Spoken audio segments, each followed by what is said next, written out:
Hello, everyone. I am Professor Tomoki Takeda from DBU, Daito Bunka University in Tokyo, Japan.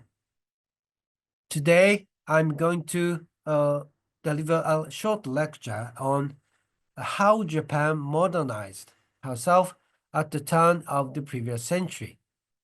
This is a very interesting topic. I hope you will like my lecture. And now let me share my file on the screen. So today's topic is the Meiji Restoration. Not only Japanese historians like myself, but also Japanologists all over the world have a strong interest in this topic. We Japanese normally call the Meiji Restoration in Japanese Meiji Ishin. The leaders of Meiji Ishin, the Meiji Restoration, you can see some of their faces on the screen, discarded the old polity of the Tokugawa shogunate, which is called Bakuhan Taisei, Bakuhan regime, and they discarded their old foreign policy at the same time. And in so doing, they laid the foundation of the new country, which was successful in pushing the status of their country up high in the international society and brought economic prosperity in the 20th century. How did it happen? Who did it? Why did they succeed in transforming their country? These issues are what I'm going to elaborate on in today's short lecture. In the first section, I'm going to explain some geographical uniqueness of Japan and the Japanese society and culture in the pre-modern times. In the second section, I'm going to explain the old Tokugawa polity, Bakuhan Taisei's characteristics, and its foreign policy. And in the final section, the process of Westernization, the transformation of Japan into a westernized country, is to be explained. Now, the section 1, Japanese geographical uniqueness. Please look at the map on the screen. Now you can see the map of Japan. The territory of Japan consists of a long, thin chain of islands, as you can see, counting more than 14,000. But the main islands consist of 4: Kyushu, Shikoku, Honshu, and Hokkaido.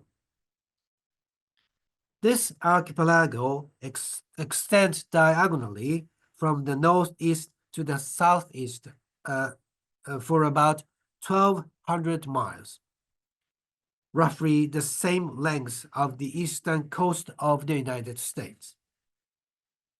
The total area of Japan is some 150,000 square miles, roughly the same size of Montana or Germany in Europe. And as you can see, Japan is an island country, island nation. Japan is a sea power. Japan is surrounded by the seas.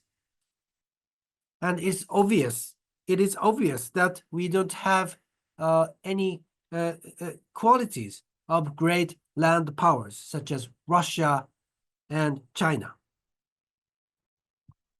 But at the same time, Japan holds a very unique position comparing to any other island nations in Asia.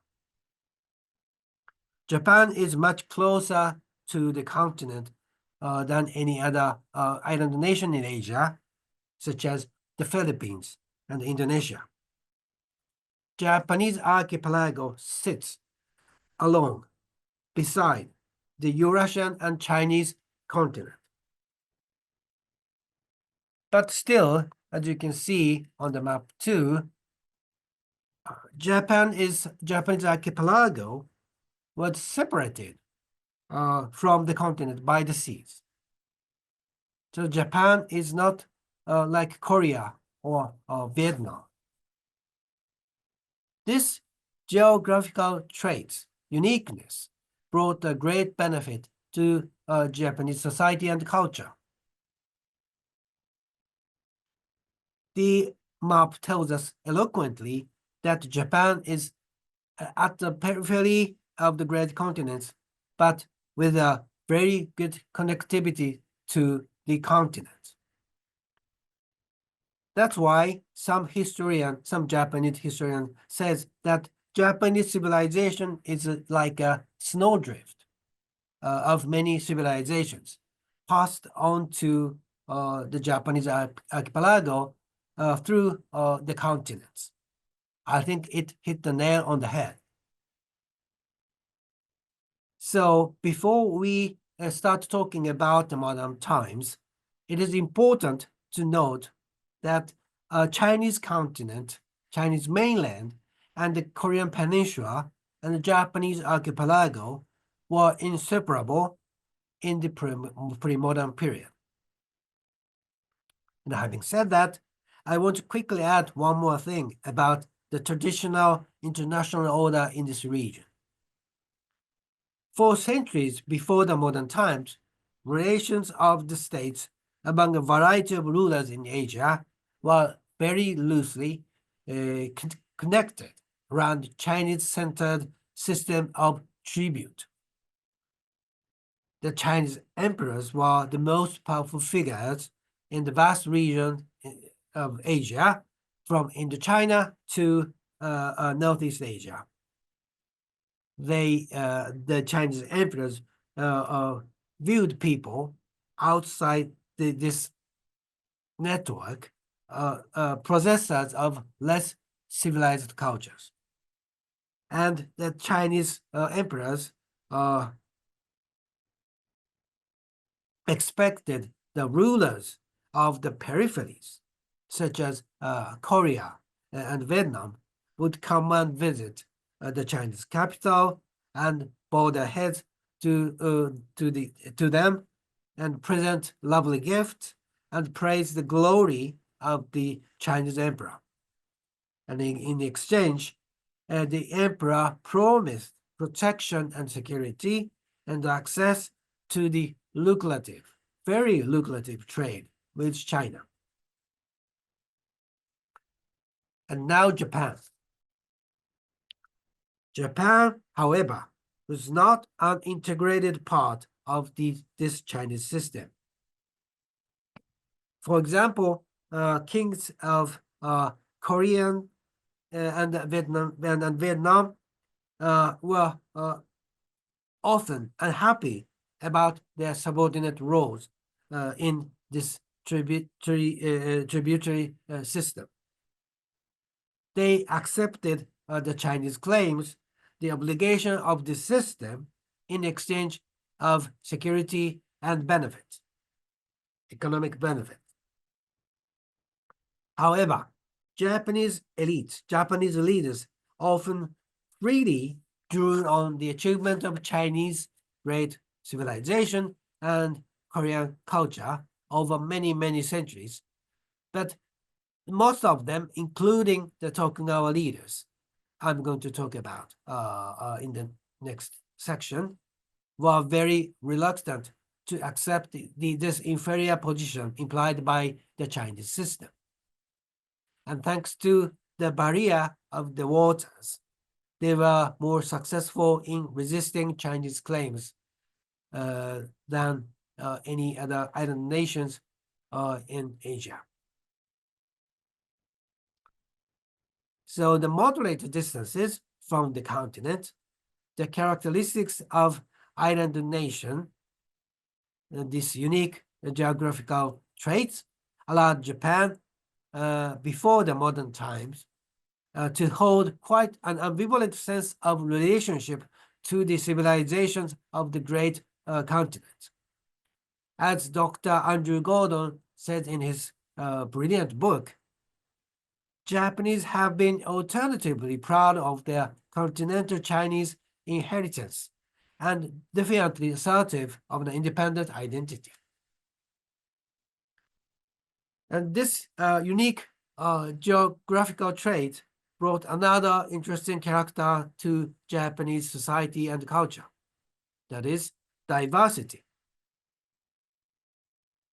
It is believed that Japan is a homogeneous society, a country of monoculture, but it is a myth.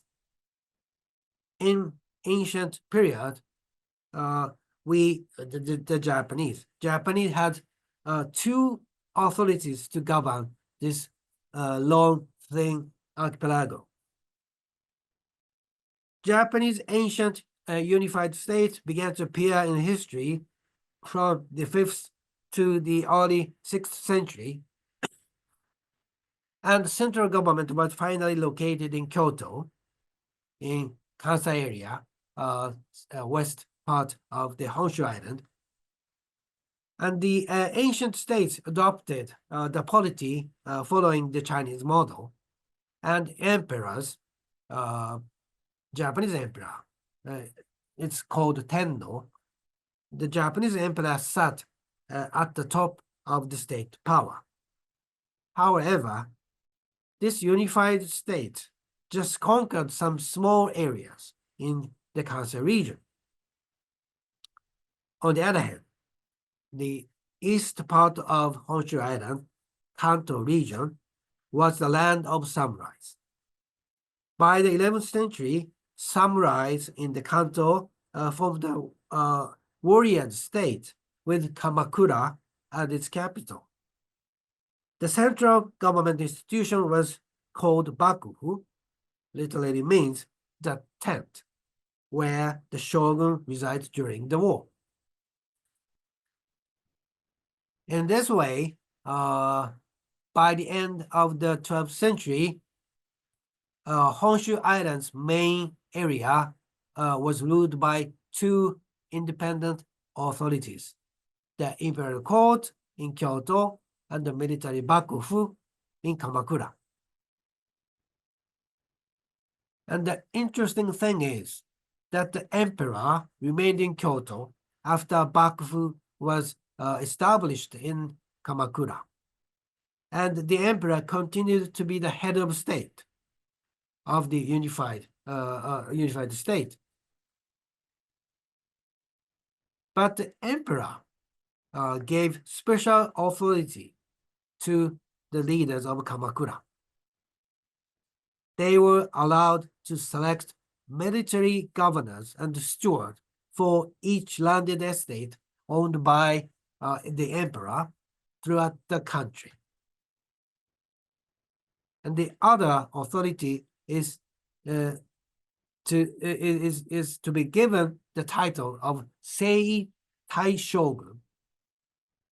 Literally means barbarian subduing generalissimo by the emperor. In other words, the head of Bakufu was given broad powers to govern this archipelago. The dual system state, however, began to fall apart in the late 13th century, and the country fell into chaos. The Ashikaga family, who assumed office at Muromachi in the small district of old capital Kyoto, once seized political power with its peak in about 1400. After that, the court, the nobility, and the military, they began to compete with local leaders and provincial samurai warriors.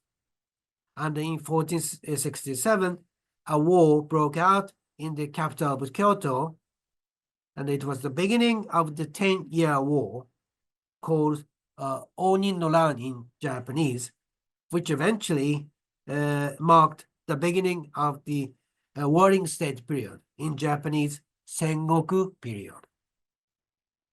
The Sengoku period lasted a century. During the century's warlike years, the established system of political and military power collapsed with the only one exception, the succession of the imperial crown and the tradition of the court. In this way, Japan became the land of warrior lords, called Sengoku daimyo in Japanese, numbered 260 at the maximum. Let's move on to the section 2. I will explain the Tokugawa period and its political regime. The Tokugawa regime, Tokugawa polity, was formed in 1603. It was the central government which stretched the power of control from Kyushu Island to the north end of the Honshu Island for the first time in Japanese history. However, preceding to Tokugawa, there were two major unifiers, Nobunaga Oda and Hideyoshi Toyotomi. Oda, with his ruthless methods, conquered almost 1/3 of Japan, and Toyotomi continued this unification process, and he succeeded in conquering Kyushu Island and the Kansai region, Shikoku Island, Chugoku district, and the Kanto region. However, he failed to have his family succeed this huge political power, and Ieyasu Tokugawa came in. He won the Battle of Sekigahara in 1600 and received the title of shogun from the emperor in Kyoto in 1603. At first, Ieyasu continued the basic administrative and political policies of Hideyoshi and developed them into the Bakuhan system later. In this system, Ieyasu enjoyed the political power literally given by the emperor through two mechanisms, Bakufu and domains, local domains called Han. That's why we call it Bakuhan Taisei. The Bakuhan regime, Bakuhan polity, reassured the dual system of the court in Kansai and Bakufu in Kanto. Ieyasu moved the Bakufu to Edo, today's Tokyo, but the court and the emperor in Kyoto remained as the authoritative power over the shogun in Edo, and the Tokugawa seized the effective political power control all over the Japanese archipelago. That's the first characteristics. And secondly, he established the hierarchy of some 250 daimyos. And some of the retainers became the hereditary vassals, who eventually numbered 145. And the daimyos who were related somewhat to Tokugawa family became collateral vassals, numbered 23 in the end. And the third and the lowest class of daimyos were called tozama, that means outside laws. And these outside laws numbered some 100 in the end. And these outsiders were powerful war lords, and they were given the land relatively far from Edo, so that Tokugawa could prevent them from attacking themselves. Thirdly, Ieyasu established a system to manage and to control the way of living of the ordinary people. Samurais were required to live in towns inside the lord's castle or the special neighborhood exclusively for samurai only. And they were expected to rule the town. They are the ruling class. The artisans and merchants were grouped together as townsmen, chonin in Japanese. They are allowed to live in the restricted neighborhoods of castle town because they are expected to provide services to the samurai class. And roughly 80% of the members of the Japanese society were peasants living in the villages. And they are not allowed to possess weapons. They are not allowed to change residence. They are not allowed to travel without permission. They are not allowed to drink sake or tea. That's sad. And they were required to expected to work very hard to grow crops and produce handicrafts. The Tokugawa polity, in a sense, in this way, sought an elitist model of the political regime. And one of the notable policy of the Tokugawa polity is that they established a license to trade system at first, and later on developed a national seclusion system. This is very interesting. In the decade after assuming power, Ieyasu Tokugawa developed a system of maritime trade passes. The passes is called shuinjo. Shuinjo means vermilion-colored sealed license. This license authorized a single voyage from Japan to one specific destination, and official record shows a total of 356 licenses were issued under the Tokugawa shogunate. This system was created for two reasons. One reason is to show to the foreign ports that the ship was legitimate trading ship from Japan. And the second reason is very, very political. It allows the Bakufu to control the most profitable sea routes. The Bakufu used this profitable sea routes to compete with powerful outside laws in the western region of Japanese archipelago, western warlords, who used to make great benefit from foreign trade. And this maritime system continued until 1635. And between 1633 and 1639, the Bakufu issued a series of seclusion edicts. One edict banned the teaching and the practice of Christianity. They are, afraid of Christian influence coming into Japanese society, Japanese life of ordinary people. A second edict forbade Japanese to travel abroad or to return from overseas. A third one banned especially Portuguese ships from entering any Japanese ports. Why? Because they're afraid the Portuguese might have a connection with the Catholic missionaries. And the fourth one strictly restricted foreign trade.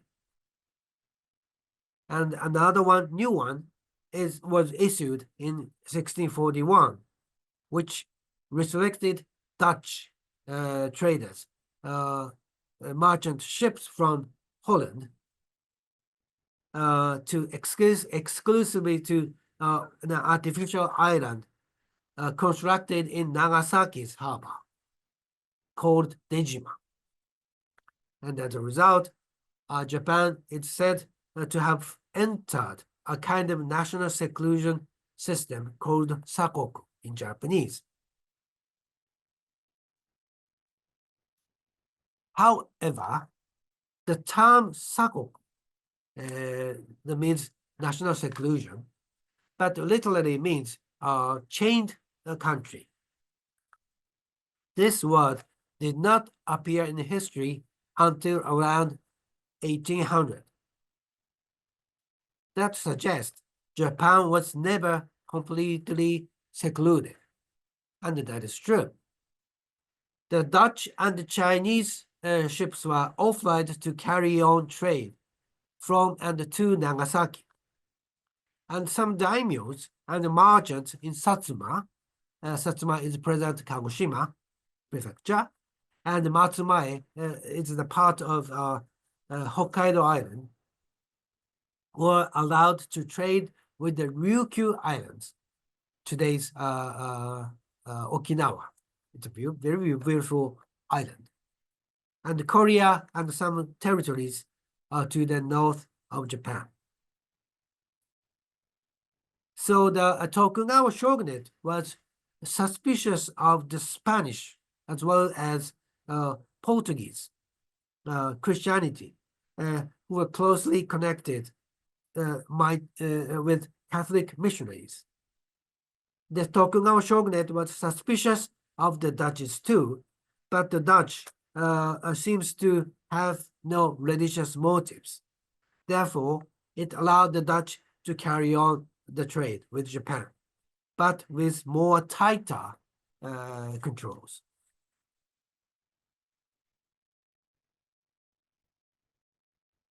So the Tokugawa shogunate, after abolished licensed trade, just banned Christianity influence coming into Japanese soil.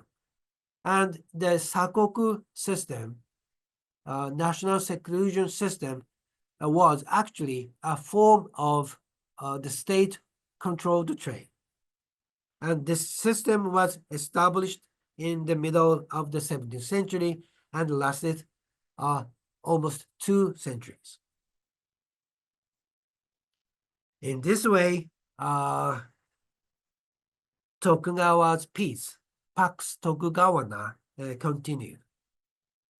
And under this Tokugawa's peace, Pax Tokugawana, Japanese society experienced several changes. One change was the creation of agricultural productivity, which led to a rise in commerce and the growth of the cities and affluence in Japanese society. That means there was a Japanese burgeoning of a Japanese type of capitalism. In some capital towns, even the monetary economy began to emerge. And thanks to the rapid growth of the economy, the monetary economy spread to agricultural community in the villages of the Japanese countryside. And the commercial crops such as mulberry, lacquer, safflower, and indigo began to be cultivated more and more. Another change, another development under the Pax Tokugawana was that some ideas that underlies the Meiji Restoration in the coming 19th century also emerged in this period. Tokugawa shogunate advocated Shushigaku, the Neo-Confucianism. It was a discipline that emphasizes master-slave relationships, hierarchical relationships. This was encouraged by the Tokugawa shogunate, obviously because it was convenient for them to govern the people by distinguishing between lords and retainers, and samurais and peasants, and fathers and sons, so on. And then Kokugaku appeared. Kokugaku is translated as national learning, is the study of Japanese classical literature and ancient writings. This movement began in the 17th century with scholars like Kamono Mabuchi, Motoori Norinaga, and Hirata Atsutane as a literary movement. But it also had social and political implications. For example, Hirata Atsutane stressed the special nature of Japan because of its godly origins. And such scholars said it was important to study the distinctive writings, ancient writings, in order to learn how to govern this godly sent country effectively. And their studies laid the basis for the conservative reaction to foreign threats in the 19th century. And what's more, the writings of the national studies scholars were later used as evidence for the divine descent of the emperor.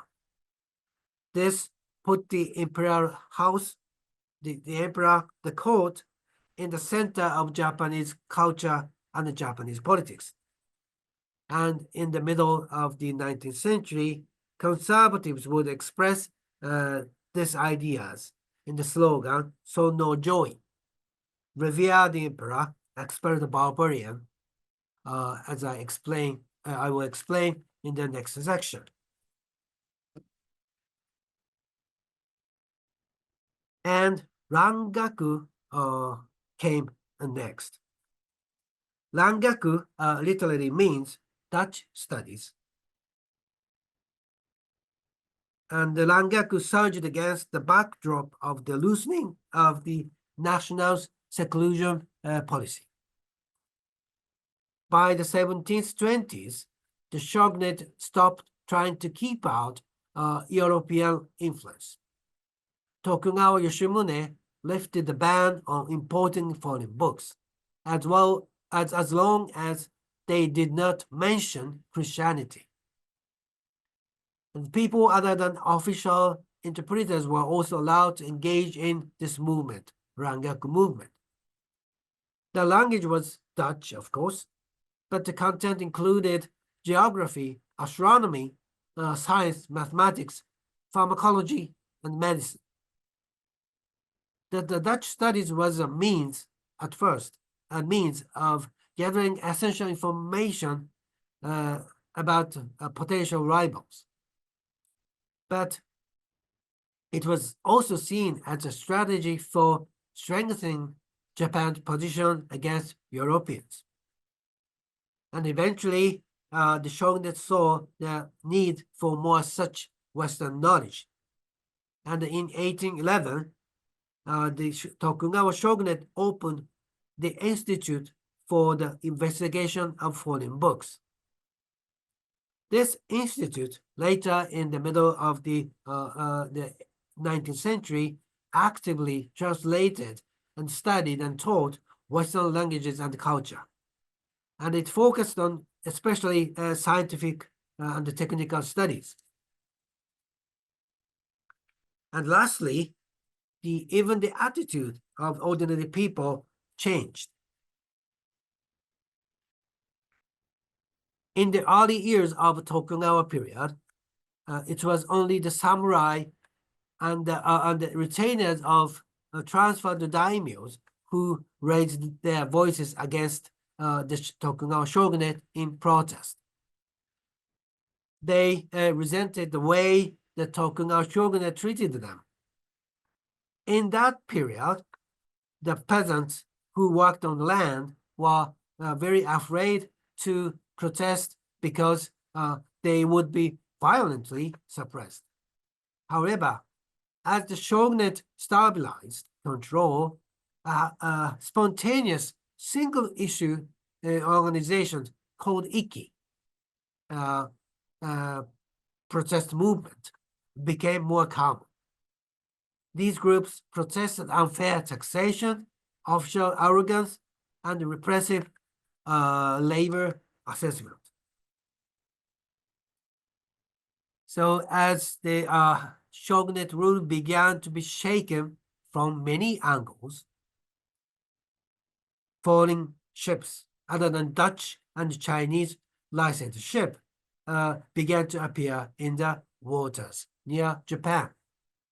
Let's move on to the final section. Section 3, toward the Meiji Restoration. For a century and a half, the Dutch traders protected their trade monopoly with Japan at Nagasaki. However, with the coming of the 19th century, British and Russian ships began appearing along Japanese coast. This caused the local daimyo and the shogunate to worry. By the 1820s, new foreign ships also began to appear. They were Western whalers searching for whales in the Pacific Ocean. They especially looked for whales in the seas east of Japan, and occasionally one of these ships appeared off the Japanese coast looking for supplies or a safe harbor. And from time to time, whaling crews came to shore at shipwrecks. In 1824, a pair of incidents occurred. One near Mito, today's Ibaraki Prefecture, and another in south of Kyushu. These incidents made the shogunate deeply aware of the vulnerability of Japanese coast. Seeing these ships as a threat to the Tokugawa government, in 1825, Ieyoshi Tokugawa issued a command. The command told the daimyos to drive foreign ships away, and the daimyos were ordered to fire on these ships without hesitation. For over a decade, however, there were no major incidents. But this drive foreign ships away policy began to show its limitations in the next decade, as Japan witnessed its immediate neighbor, China, defeated twice in war. During the Opium Wars, Britain and France imposed the treaty port system. The system had four defining characteristics. First, a series of bilateral treaties designed certain ports as treaty ports, which should be open to international trade. Second, the West, not China, should set, collect, and pay to the Chinese government the tariffs on the trade. Third, expatriate Westerners should be subject to the laws of their home countries, not Chinese law, whereas Chinese should receive no such extraterritorial privileges when in the West. Fourth, the treaties contained most favored nation clauses that meant that the benefit negotiated by one accrued to all the favored. These unfavorable conditions bore down on China coercively by such new technology as gunboat with steam engines. In that way, the Industrial Revolution proved to be a catastrophic event for China. Moreover, it could turn around the balance of power in Asian region when traditional superpower like China suddenly fell powerless to defend themselves. Why did China put themselves in this tragedy? The Chinese regarded Western civilization as barbaric, so Chinese leaders tried to compel the Westerners to leave their country, their waters. And like other civilizations, like Tokugawa shogunate, Chinese leaders employed strategies of military coercion that had long proven effective against enemies. But this strategy didn't work with the Westerners in the 19th century because of the huge technological gap. Chinese leaders' pervasive contempt for foreigners had discouraged the study of the West, and they failed to appreciate the unprecedented nature of this threat.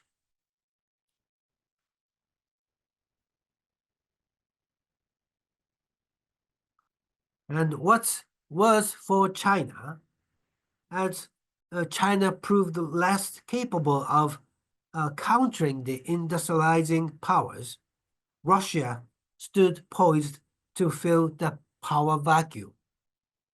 Russia took advantage of the Opium Wars to negotiate treaties to set a very advantageous boundary. Russians gained land at the Chinese expense, exceeding U.S. territory east of Mississippi River, and eastern coastline that eventually enabled Russia to become both a Pacific Ocean power and an Asian power at the same time. The Japanese leaders of the Tokugawa shogunate looked at both Western commercial expansion into East Asia and Russian territorial expansion, and concluded they would be next. So in 1844, the Tokugawa shogunate discarded the initial intent to drive foreign ships away policy and instead issued a new command. This new command forbade physical contact with foreigners and their landings on the Japanese soil, but it allowed local daimyos to provide them with some fuel and food when necessary. And eventually, in 1854 and 1858, the Tokugawa shogunate gave the green light for the treaties with the United States and similar treaties with other Western powers in series.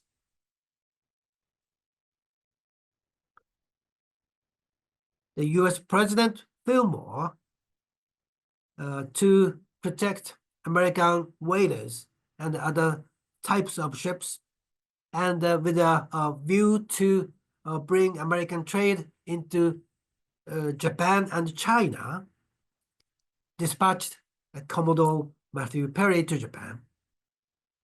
Perry's fleet of 4 ships arrived at Uraga on Edo Bay in July 1853.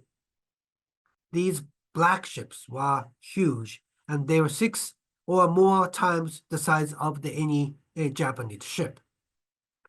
They carried 61 cannons. Commodore Perry delivered a set of demands from the US government, and he said he would return for a response from the Japanese government. And he did. Perry returned on February 12th, 1854, with a fleet of 9 ships, including 3 steamships. And ultimately, the shogunate decided that it had to agree to most of the American demands. It signed the Treaty of Peace and Amity between the United States and the Emperor of Japan. The treaty included the opening of 2 ports, Shimoda and Hakodate, and Japan promised to supply American ships there. And Japan also agreed to provide good treatment to shipwrecked American sailors. The treaty also allowed American consulate to be established in Shimoda. The shogunate concluded similar treaties with the British the same year, and the next year with Russia, and the traditional trade partner, the Dutch.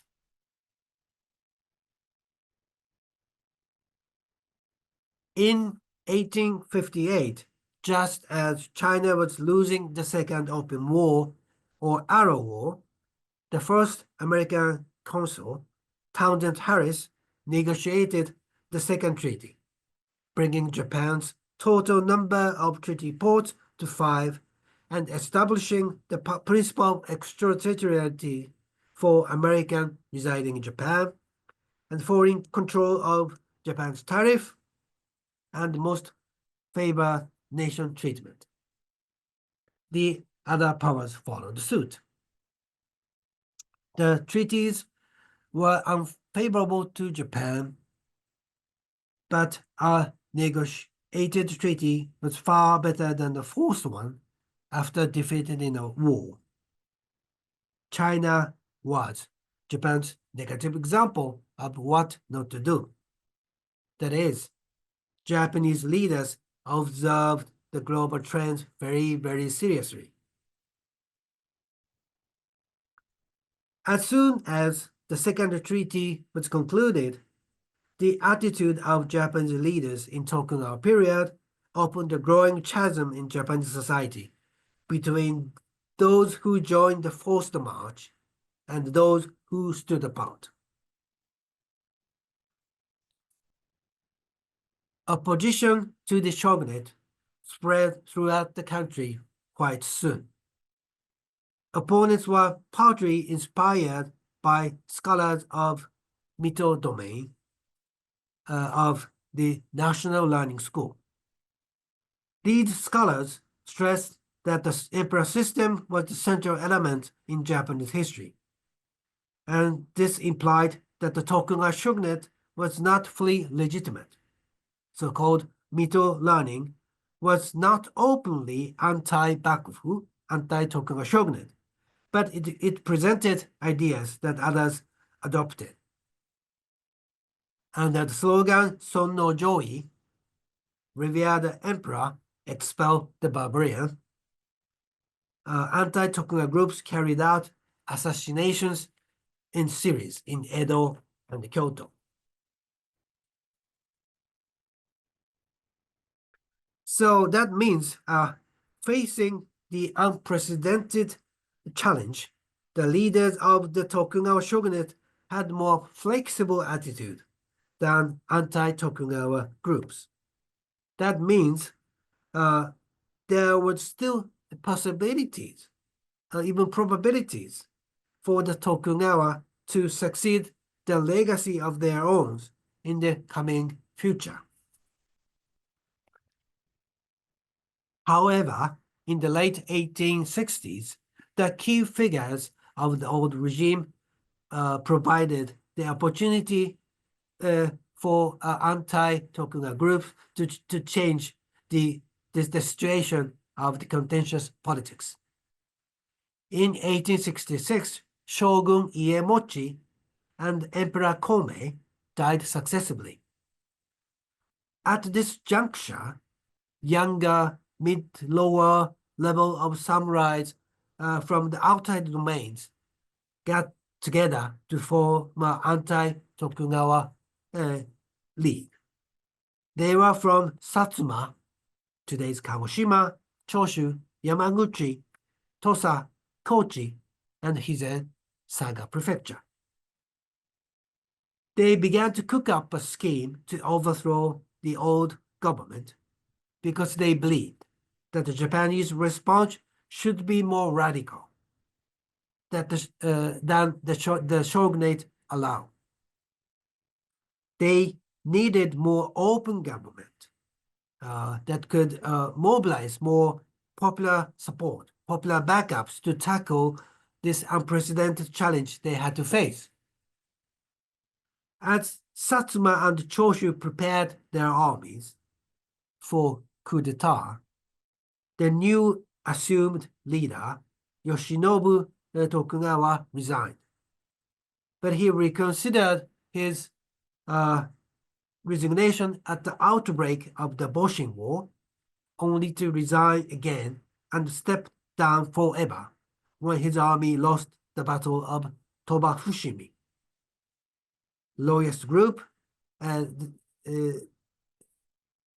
means a pro-Tokugawa group in this period from Tohoku regions, the northern east part of the domain of the Honshu Island, fought on until the surrender of Tokugawa Navy in Hakodate in Hokkaido Island. The victory of the Boshin War put the future Meiji generation in power. The coup d'etat leaders of the coup d'etat sought legitimacy through the only 15-year-old Emperor Meiji and used his name to designate their era, known as the Meiji era, to suggest the restoration of imperial rule and the end of shogun usurpation. Emperor Meiji formalized his assumption of power with the Charter Oath of 1868 that promised to strengthen imperial rule by uniting society behind economic development, governing through a new public assembly, allowing all classes to pursue legitimate aspirations, discarding obsolete customs, traditions, and most critically, seeking knowledge worldwide.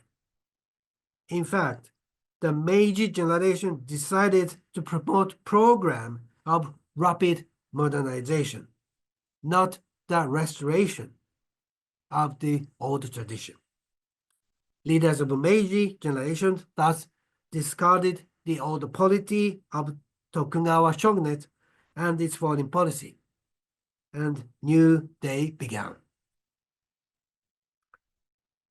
And in summary, let us go over what we did in this lecture, elaborating the issues I enumerated at the beginning. First, how did the Meiji Restoration happen? It is often said that the Meiji Restoration was caused by the group of four outside domains of Satsuma, Choshu, and Tosa Hizen. It was not true. The Meiji Restoration should be seen with more longer and broader perspective.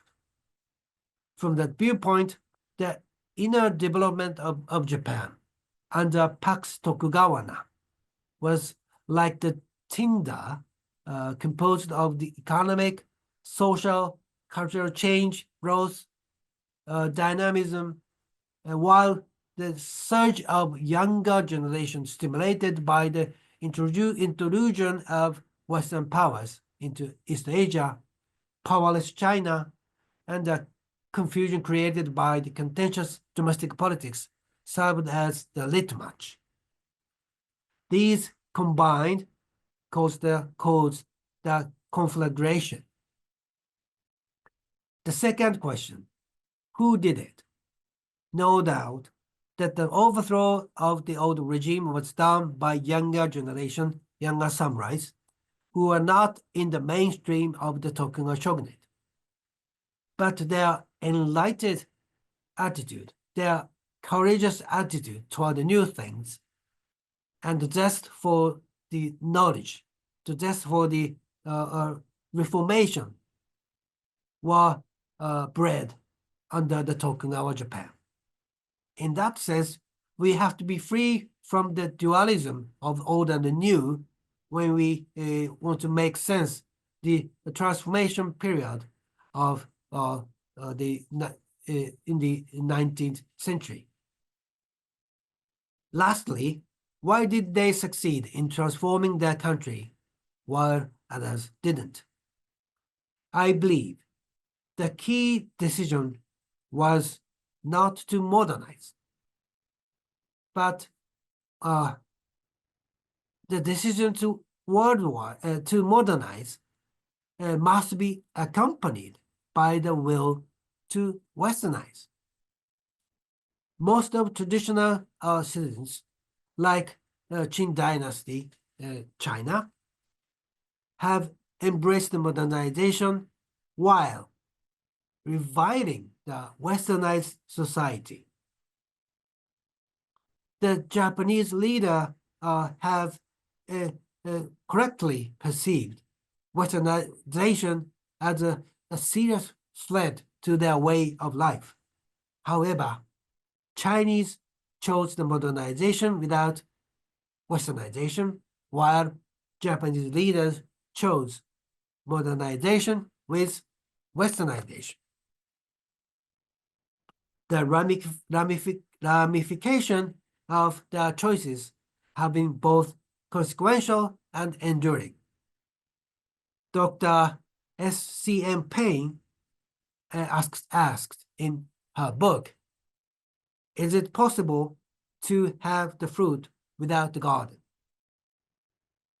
Japanese leaders believed that some degree of westernization was necessary to become a producer and creator of these technologies, rather than a mere consumer of them. And it is very impressive that the Meiji leaders reached this conclusion that early and laid the foundation of the new country. During the last century and a half, Japan had been governed by brilliant generations of such leaders as understood choices they made will bring their people unprecedented prosperity and the country the accolade of the world. However, Japanese could do so only at the expense of most vulnerable people and its environment. Nowadays, Japanologists all over the world are paying considerable attention to these issues. So when it comes to building liberal democracy in Japan, there was still a way to go. And the Japanese in the 20th century had a very hard time to build it. But it's another story. Still, even today, we see few nations have solved the conundrum of economic development. The Japanese leaders in the 19th century became the expert at economic development. Their stories could have much to offer others concerning both the prerequisite and pitfalls of transforming a traditional society into a modern nation state. For further studies, please take a look at the list of the books I recommend to get a good start with Japanese modern history. Thank you very much.